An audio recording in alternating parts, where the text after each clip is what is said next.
Hi, my name's Dan. And I'm Susan, and today we're in a traditional Japanese puppet theatre located in Higashi Futakuchi, deep in the mountains of Hakusan City, Ishikawa Prefecture. So here in this village, a traditional puppet performance has been practiced for many generations called Deku no舞.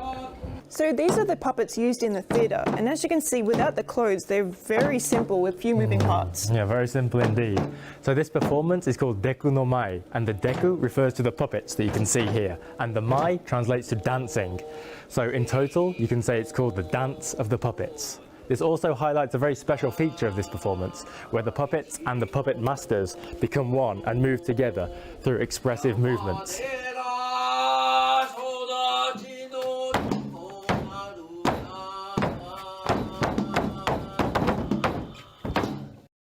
So this actually all began in the mid-1600s when young villagers ventured to Osaka and Kyoto, where they learned puppetry and brought it back with them to this village. Wow, so it's got a really long history. Yeah. You know, they actually also protected and have preserved this ancient art for hundreds of years. Even within Japan, this type of puppet theatre is incredibly rare. Right, because most of them have adapted with the times. Yes, but this puppet theatre here has stayed traditional in its original form over all of these years. And this traditional puppet theatre was originally performed over the winter and enjoyed by the villagers when the heavy snowfall shuts the village from the outside. Ah, I see.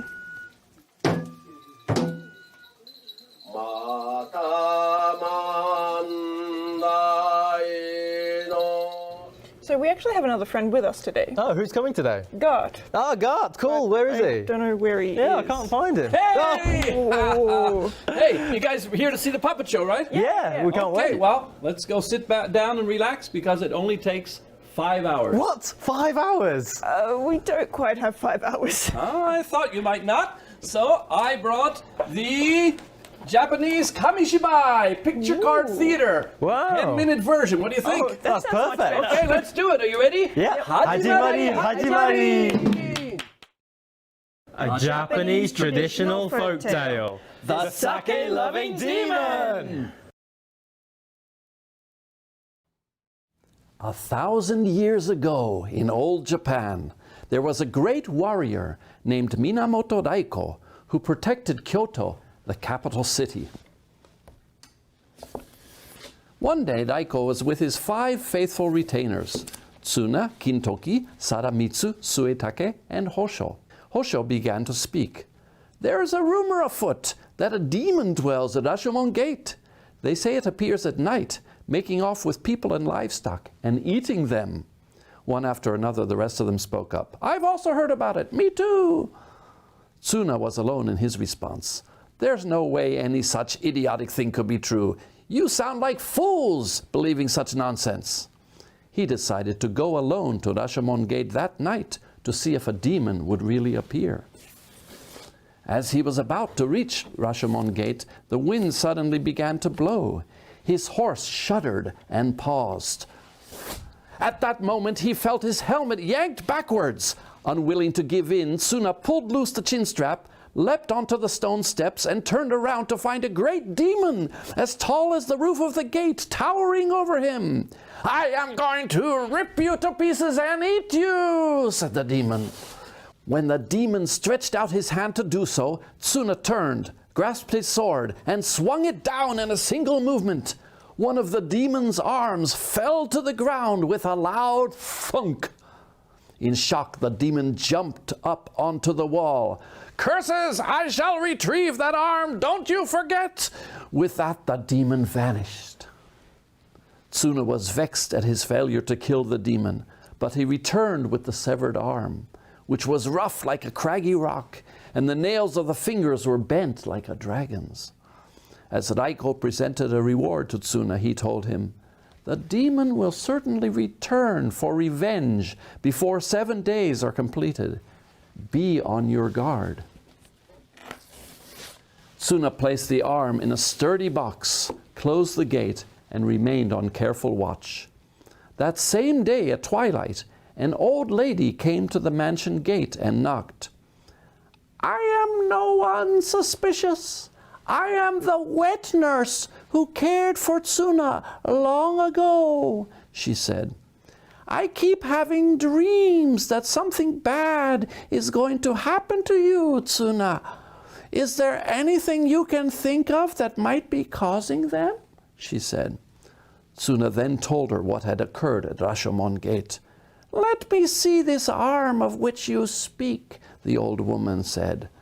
Tsuna took out the demon's arm and showed it to her, whereupon the old woman snatched the arm and attached it to her own shoulder. This is my arm. I'll take it with me. She rose to standing, transforming into a demon as he watched. Bursting through the wall, the demon fled. Stamping his feet in frustration, Tsuna shouted to the sky, I will find you and defeat you. Prepare yourself. After that, demons began to appear frequently in the capital to capture princesses. The daughter of Ikeda no Tsunagon was a girl of dazzling beauty who had been brought up with great care. Eventually betrothed to a young man of incredible nobility, she prepared for her wedding day. On the big day itself, a woman called on the princess at her mansion home. I have come to take you with me to prepare for the wedding ceremony, my dear princess. I am your servant. The princess left her home in the company of the woman. Soon after that, the real servant arrived at the home of the princess, but it was too late. In reality, the true form of the first servant woman was Ishikumadoji, another demon that also lived in Oeyama. Though they sought the whereabouts of the princess, they could not find a single clue. Her father decided to summon a fortune teller who said, This is the work of a demon that lives in Oeyama in the province of Tamba. Ikeda no Tsunagon hurried to the emperor with this news, and soon Naiko was ordered to vanquish the demon. Naiko gathered his retainers. It is well that we entreat the gods to grant us power in this endeavor. They all departed to make pilgrimage. Tsuna and Kintoki to the god of Kumano, Sadamitsu and Suetake to the god of Sumiyoshi. When Taiko took with him Hosho to pray at the mountain of Hashiman, the god himself appeared before their eyes. Go with confidence to defeat the demon. I will protect you. Naiko felt reassured. In preparation to battle the demons, they put on the robes of traveling mountain priests and packed armor, helmets, and swords into bags. Sometime after they left the capital, they came to the lower reaches of the mountain near Oeyama, but they could find no road beyond. Naiko asked an old man cutting the grass the way to Oeyama.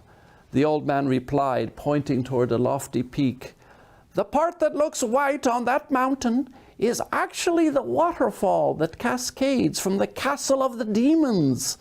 Every once in a while it flows red with blood. They say it's a place where no human should ever set foot. Further along, amid the crags, they spied 3 old men in a hut thatched with grass. When Naiko called out to them, they responded, We will show you the way, but first you should stop here and rest yourselves for the journey ahead. According to the old men, the story went that the chief of the demons liked sake. That is why his name, Shutendoji, is written with the characters for the words heavy drinker. One of the old men handed Naiko some wondrous rice wine called Shimpenkidoku. If a bad demon drinks this wine, it turns to poison in him. But if a good human drinks it, his whole body is imbued with strength, he explained. Then the second old man took out a decanter with a long handle and held it out to Naiko. If you pour the sake from this, 1 cup after another will flow from it like a fountain, so no matter how much is drunk, it will never run dry. The third old man took out a star helmet covered with great iron rivets. No matter how powerfully it is struck, even if molten metal is poured upon it, as long as you are wearing this helmet, you will be safe, he said. Realizing that these 3 old men were the embodiments of the three gods of the shrines they had visited before they left the capital, Raiko was filled with gratitude.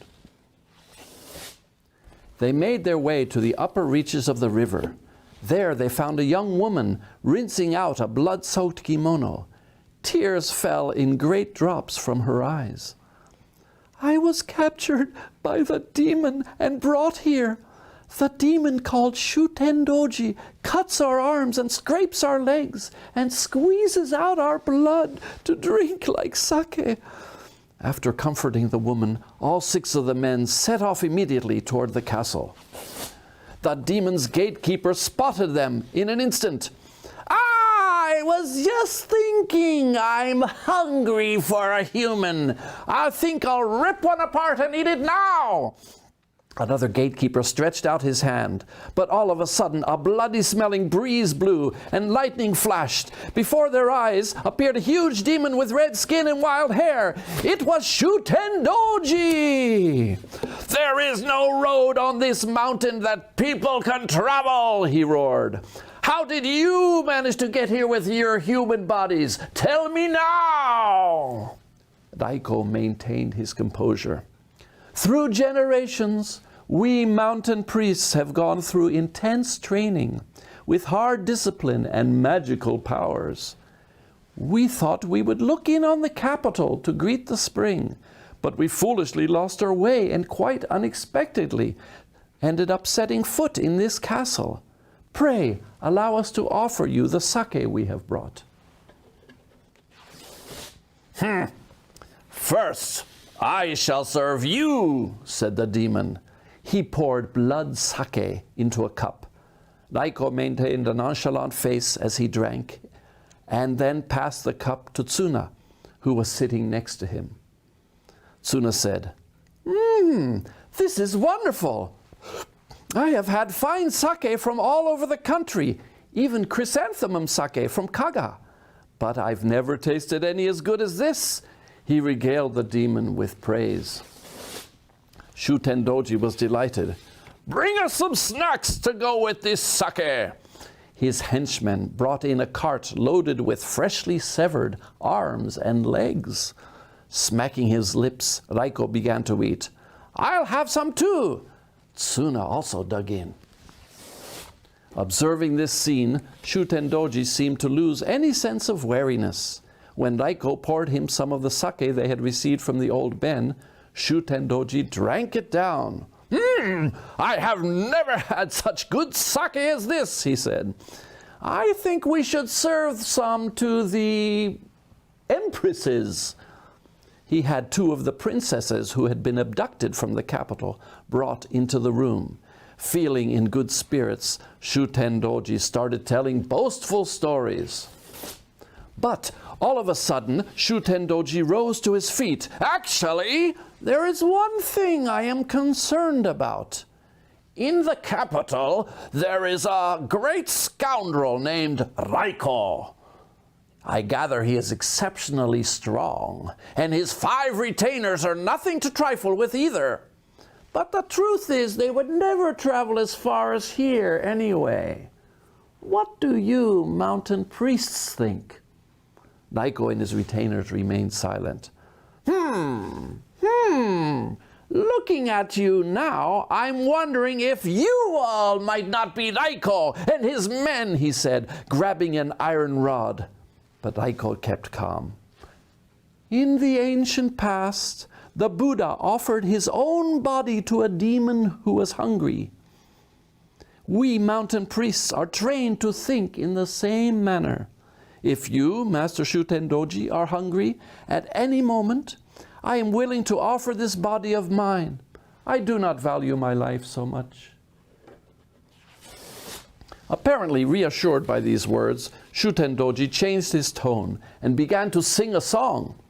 He then ordered his fellow mountain demon, Ishikumadoshi, to dance. The demons and the mountain priests all began to sing and dance, and the drinking and carousing continued into the night. At last, Shutendoji was completely drunk, and he stumbled to his feet and moved into the darkness of the castle. The other demons laid down wherever they found themselves and started to snore. Raiko whispered to a princess, "Show me to Shutendoji's room." The band proceeded through a cave. Along the way, they met a princess who was soaked red with blood from cuts on her arms and legs. "Are you all right, princess?" asked Raiko. "We are all going back to the capital soon. We will take you back to your home." But she responded, her voice halting, "I have no strength left to return to the capital, but at least take a strand of my black hair and give it to my father and my mother as a remembrance of me."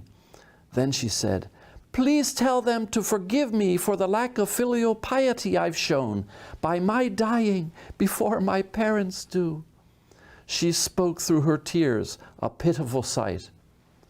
"I promise," said Raiko. Soon they reached a room with iron bars blocking the entrance. Through the gaps in the bars, they could see Shutendoji illuminated by candlelight. As Raiko stood there thinking what to do, the gods appeared once again. "Do not fear! Shutendoji's whole body is secured.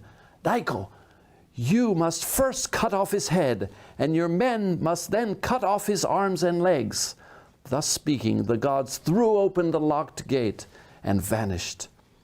The instant the men pushed their way into the room, Shutendoji awoke and shouted with a voice that would crush mountains, "You low-down mountain priest, try to trick me!" In an instant, Raiko raised his sword and cut off Shutendoji's head with one mighty swing. A moment thereafter, his retainers cut the demon to pieces. Shutendoji's severed head flew toward Raiko and bit down on his star helmet. Thanks to the helmet the gods had provided, Raiko was unhurt.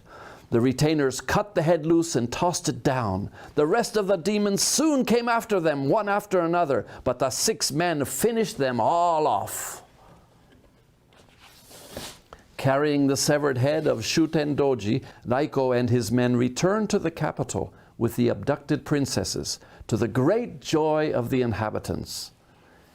And the people of the nation lived happily ever after. Thank you! So what do you think? Yeah, that was really interesting. Yeah, it was fantastic. I'm really excited to see the actual puppet theatre version as well. Right, it's going to be performed here in this village in February. It happens every year. You can see the details down below. So come on down and Check it out! Deep in the mountains of Hakusan, there's a puppet tradition. 350 years of history. Deku no Mai. Deku no Mai.